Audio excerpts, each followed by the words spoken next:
کا ایک فرمان ہے جو بار بار یاد آتا ہے۔ وہ فرماتے ہیں کہ مسلمانوں کو بجائے دوسروں کی غلطیوں اور زیادتیوں کا ماتم اور شکوہ کرنے کے اپنی غلطیوں کو ڈھونڈنا چاہیے اور سمجھنا چاہیے کہ موجودہ ناخوشگوار حالات ان کی اپنی غلطیوں کا نتیجہ اور خمیازہ ہیں۔ حقیقتاً جو خلاف طبع حالات ہم کو روز بروز پیش آ رہے ہیں اپنے ہی ہاتھوں کے کرتوت ہیں۔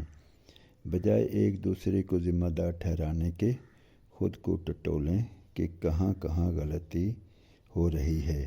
یہ کام مشکل ضرور ہے مگر ناممکن نہیں۔ اگر کسی فرد پر زیادتی کی ہے تو اس کا ازالہ کر لیں، اور اگر کوئی عمل کی خرابی ہو چکی ہے تو رب کریم نے موت تک توبہ کا دروازہ کھلا رکھا ہے۔ فوری، انفرادی اور اجتماعی توبہ کر لیں تو اللہ کریم جل شانہ کی کریم ذات سے قوی امید ہے کہ وہ کریم ہم کو ضرور معاف فرمائے گا اور ہمارے حالات کو بہتر فرما دے گا۔